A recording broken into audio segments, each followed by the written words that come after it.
At our divorce hearing, my ex demanded, "I deserve full custody and alimony. I gave up my career for this family." The judge reviewed the evidence and declared, "You never had a job to begin with, but you did have 3 affairs. Custody awarded to the father." Her scream when the gavel fell. "I never wanted to be a single dad. I never wanted to drag my children through a divorce.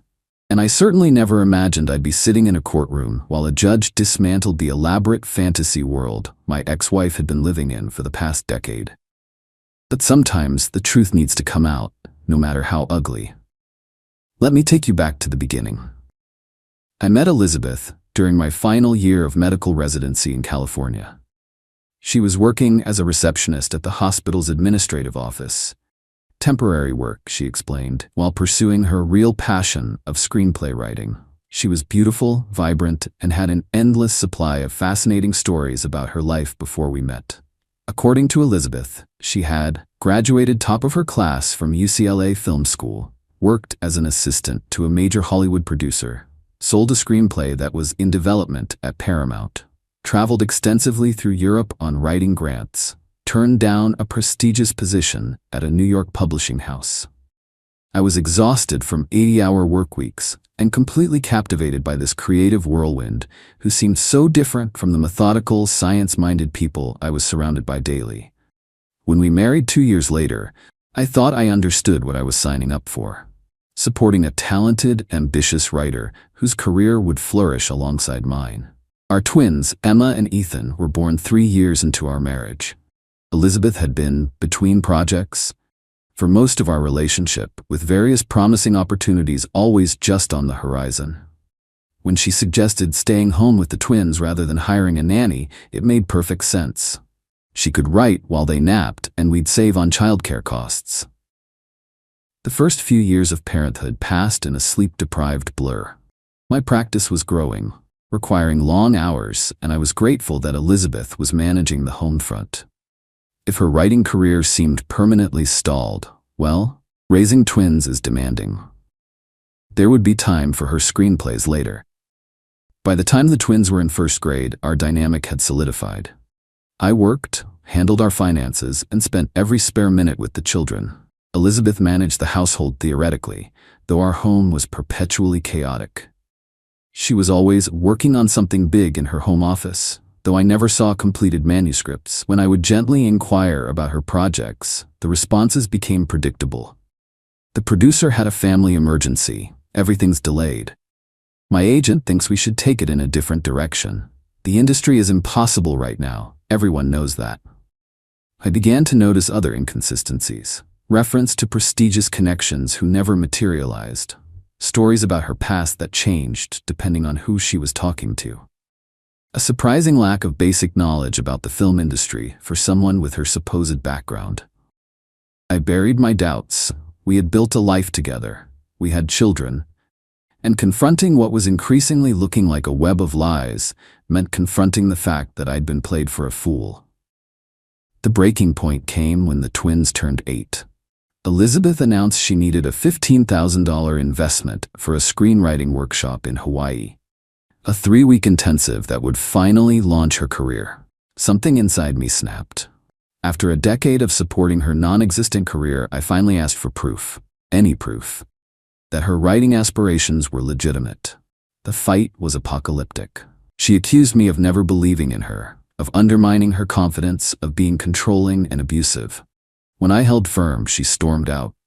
3 days of silent treatment followed, ended by her tearful apology and promise to be more transparent. A week later, I received a call from an unknown number during surgery. My office took a message. "Jim says he's sorry, but he can't make it tonight." Something about his wife asking questions. I didn't know any Jim. A sickening suspicion formed. While Elizabeth was shopping with the kids that weekend, I did something I'm not proud of. I checked her laptop. What I found shattered any remaining illusions. Not a single screenplay. Not one completed creative project. But hundreds of emails and messages to multiple men, going back years. Detailed conversations that made it clear she was involved in at least 3 ongoing affairs. These weren't brief indiscretions. These were sustained relationships, with regular meetings disguised as writing groups and industry events. One had been going on for over 4 years. Her home office time was spent coordinating her extramarital life, not building a career. Worse, buried in her email archives, I found the truth about her background.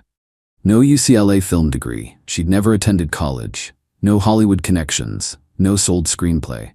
Her entire history was fabricated, elaborate lies she'd maintained throughout our relationship. I consulted a lawyer before confronting her, gathering evidence methodically. I documented everything I found on our shared family computer and forwarded relevant emails to my attorney through proper channels to ensure admissibility. When I finally laid it all out, her response was chilling. No denial, no remorse. Instead, she smiled and said, "What are you going to do about it? No judge will take those children from their mother." She was so confident, so arrogant in her certainty that maternal preference would shield her from consequences. It was as if the person I'd married had been replaced by a stranger. Or perhaps the stranger had been there all along, wearing a carefully constructed mask. I filed for divorce the next day in Los Angeles County Superior Court, requesting primary physical custody with joint legal custody based on her pattern of deception and the instability it created for our children. My attorney advised me to be prepared for a complex legal process. While California family courts have evolved beyond automatic maternal custody, many judges still lean toward mothers in cases without clear evidence of unfitness. But we had evidence, properly obtained through legal means, from shared family devices that we both had authorized access to. The divorce process was brutal. Elizabeth transformed into someone unrecognizable, telling anyone who would listen that I was controlling, abusive, and trying to punish her for wanting a career.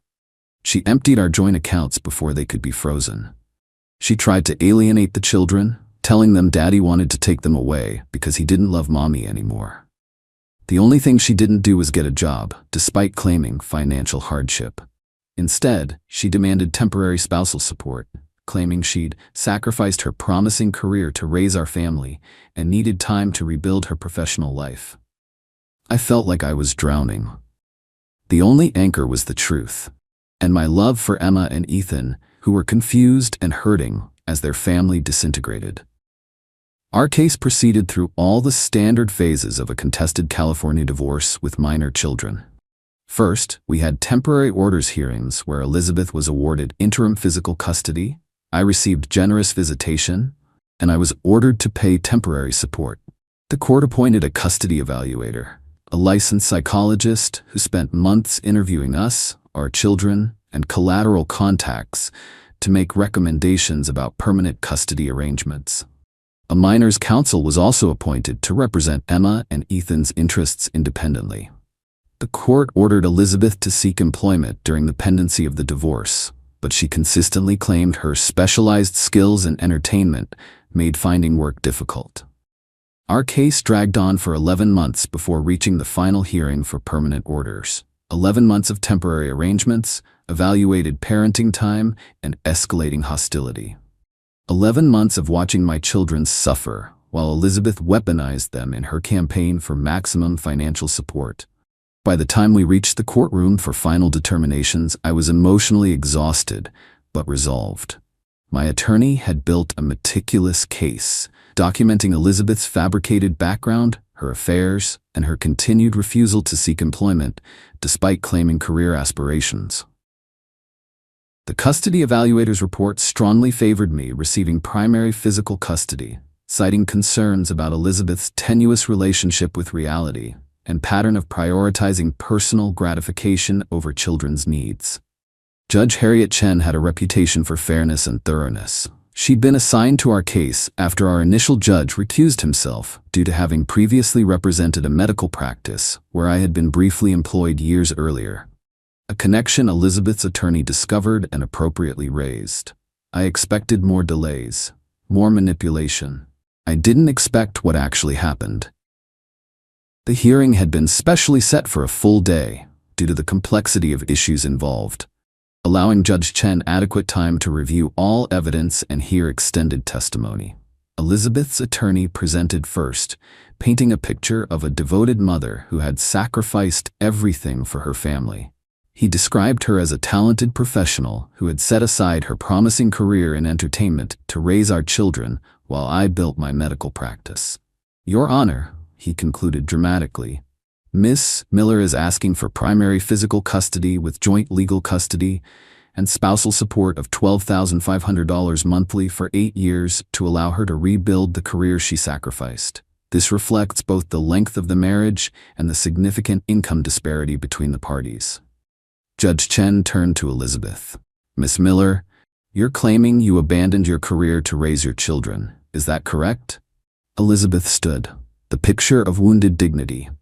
Yes, Your Honor. I had just sold my first screenplay when I became pregnant. I chose to prioritize our family over my own ambitions.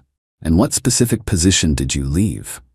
Elizabeth hesitated, just slightly. I was working with Paramount Pictures, Your Honor. In development. In what capacity? What was your job title? Another hesitation. I was technically a contractor, Your Honor, but on track for a permanent position. Judge Chen nodded, making notes. And you haven't worked since the children were born? For approximately 9 years? That's correct, Your Honor. I've been a full-time mother and homemaker. My attorney was practically vibrating with anticipation beside me. We had submitted extensive documentation, but it wasn't clear how thoroughly the judge had reviewed it before the hearing. Miss Miller, Judge Chen continued, I've reviewed the evidence submitted in this case very carefully, including the custody evaluator's report and recommendations.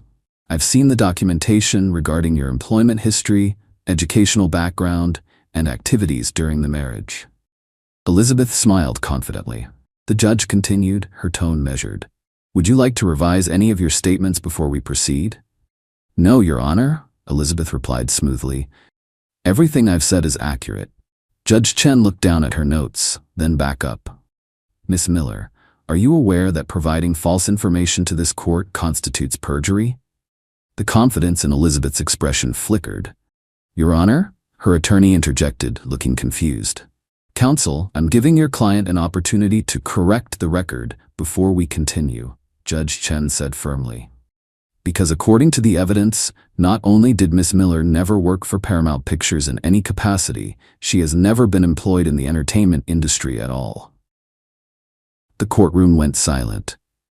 Judge Chen continued. Employment records submitted to this court show that Miss Miller worked as a temporary receptionist at various businesses before her marriage. She did not graduate from UCLA or any other university. There is no record of her having sold a screenplay or any other creative work. Elizabeth's attorney looked stunned, clearly having accepted his client's representation of her background without verification. Furthermore, the judge continued, evidence has been presented regarding Miss Miller's activities during the marriage, which do not reflect the full-time child-rearing and homemaking she has described. At this point, Elizabeth finally found her voice. Your Honor, I can explain. Please do, Judge Chen interrupted, because I have reviewed text messages, emails, and hotel receipts documenting what appear to be 3 separate extramarital relationships conducted over the past 5 years. Messages in which you specifically discuss using your supposed writing career as a cover for these activities. The blood drained from Elizabeth's face. I also note, Judge Chen continued, that despite claiming financial hardship and career sacrifices, you have made no effort to secure employment during these proceedings, despite the temporary support order specifically requiring you to do so. What happened next will stay with me forever. Elizabeth stood up straight, her shock transforming into indignation. I deserve primary custody and alimony, she shouted, abandoning all pretense of composure. I gave up my career for this family. He's a doctor. He can afford it. The children need their mother. Judge Chen's gaze hardened. Miss Miller, control yourself or you will be held in contempt. Turning to review her notes again, the judge spoke clearly for the record. Based on the evidence presented, the custody evaluator's recommendations, and the report from Minors Counsel, I find that Miss Miller has deliberately misrepresented her background, her activities during the marriage, and her contributions to the family. She has demonstrated a pattern of deception that directly impacts her credibility regarding all matters before this court. Looking directly at Elizabeth, she continued, You never had a job in the entertainment industry to begin with, Miss Miller, but you did have 3 affairs while your husband supported the family and cared for your children. The court has considered all statutory factors regarding spousal support, including the duration of the marriage, the standard of living established, and each party's earning capacity. Given your demonstrated capacity for employment, your willful failure to seek work despite court orders, and the court's finding regarding your credibility, your request for spousal support is denied beyond the transitional support ordered for 6 months to allow you to secure employment. The judge turned to address custody matters. Regarding the children, this court finds that the father has been the primary functional parent despite his demanding profession. The documented pattern of dishonesty by the mother creates an unstable environment not in the children's best interests. She looked at both of us over her glasses. Primary physical custody is awarded to the father, with joint legal custody requiring consultation on major decisions. Mother will have visitation every other weekend and 1 weekday evening, to be supervised for the first 6 months by a professional supervisor from the court's approved list. After 6 months, the court will review this arrangement based on compliance with ordered therapy and completion of the court's co-parenting education program. The judge continued. Child support will be calculated according to California guidelines based on the father's actual income and mother's imputed income at entry-level administrative salary, resulting in a monthly obligation of $750 from mother to father, which will be stayed until mother secures employment. The gavel fell with a sharp crack. Elizabeth's scream echoed through the courtroom, a primal howl of rage and disbelief. "You can't do this to me!" she shrieked as her attorney physically restrained her from approaching the bench. Judge Chen remained impassive. "Miss Miller, you've done this to yourself. Additionally, you are held in contempt of court for this outburst, with a fine of $1,000. This court is adjourned." Bailiffs moved forward as Elizabeth continued to shout obscenities. I sat motionless, overwhelmed by a tidal wave of emotions. Relief, vindication, sadness, and profound worry about how to help my children through the aftermath of their mother's public meltdown. Outside the courtroom, my attorney squeezed my shoulder. "Breathe," she advised. "We got the right outcome.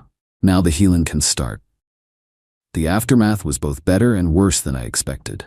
Elizabeth complied with the court-ordered therapy and completed the required New Beginnings co-parenting program. After 6 months, we returned to court for a review hearing where Judge Chen modified the visitation order to remove the supervision requirement based on positive reports from the supervisor and Elizabeth's therapist. Emma and Ethan struggled initially with nightmares, separation anxiety, and behavior problems at school. We found an excellent child psychologist who helped them process their complex feelings about their mother's deception and the divorce. Children are remarkably resilient when provided stability and honesty. We established a rule early on. I would never speak ill of their mother, but I would always tell them the truth in age-appropriate ways when they asked questions. The most difficult conversation came when Emma, now 10, asked why Mommy had lied about so many things. Sometimes, I explained carefully, people tell stories because they wish they were true. They tell them so often they start to believe them themselves. "But why did she cheat?" Ethan asked bluntly. I took a deep breath. "I don't know for sure, buddy. Sometimes adults make choices that hurt people they care about. It doesn't mean she doesn't love you. It means she made mistakes." 2 years have passed since that day in court. I've rebuilt our lives around truth and consistency. Elizabeth eventually found employment in administrative work and later moved into sales, where her communication skills proved valuable. She has maintained her visitation schedule reliably for the past year and pays her child support as ordered. The twins continue working with their therapist periodically, especially during transition points like starting middle school. They're thriving academically and making steady emotional progress. We've all had therapy. I've even started dating recently, a pediatric nurse who understands the demands of both my profession and single parenthood. As for the lessons in all this, there are many. Trust your instincts when something feels wrong. Document everything when dealing with someone who rewrites reality.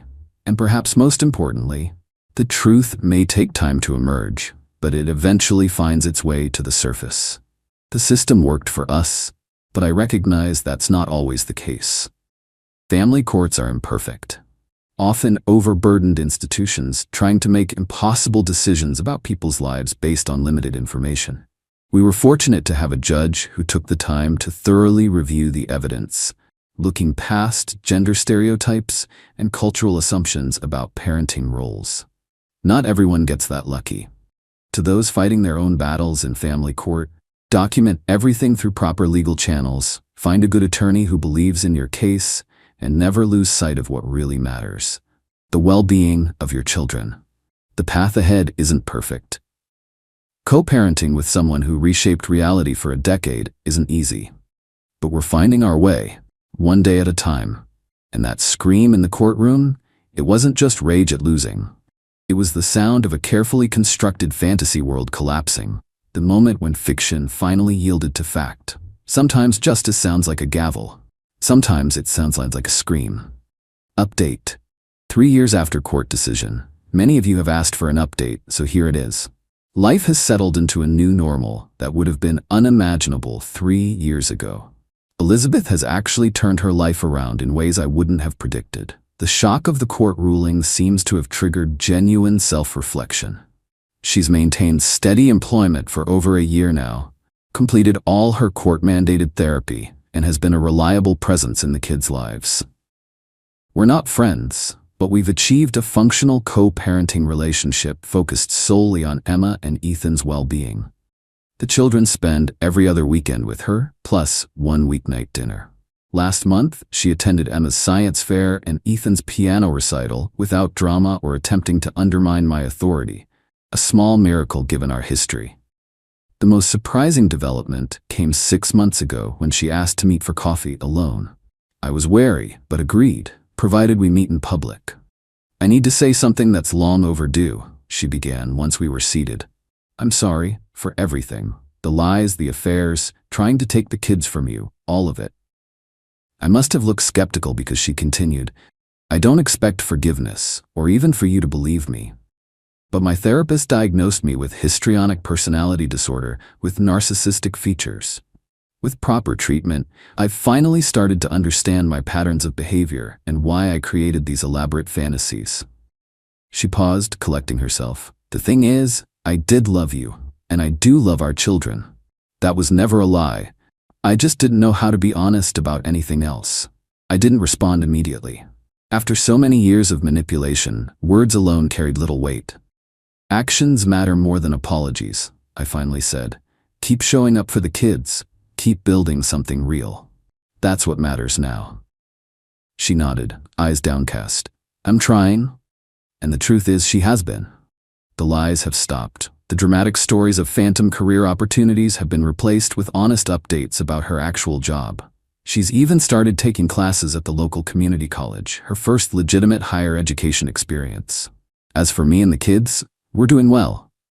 Emma and Ethan have adjusted to the custody arrangement and are thriving in school, though they still have occasional difficult days when transitioning between households. My relationship with Diane, the pediatric nurse I mentioned, has deepened. She's wonderful with the twins, and they've grown genuinely fond of her. We're taking things slowly, all too aware of how difficult blended family dynamics can be. But for the first time in years, I'm allowing myself to imagine a future that includes partnership and trust. The scars remain, of course. I still find myself verifying information instinctively, something Diane gently calls me out on when she notices. "Not everyone is Elizabeth," she reminds me. "Some people just tell the truth." I'm learning to believe that again. To those who asked if I regret exposing Elizabeth in court rather than settling for a less confrontational divorce, no. While the process was painful, the truth created a foundation for actual healing, for all of us. Her fantasy world was hurting our children as much as it was hurting me. Sometimes demolition must precede reconstruction. Life isn't a screenplay with neat narrative arcs and perfect closure. It's messy, complicated, and stubbornly resistant to our attempts to control it. But there's beauty in reality that fiction can never match. The authentic connections that form when we drop our masks and simply be who we are. That's the lesson I hope my children take from all of this. Truth, however imperfect, is always better than the most beautiful lie.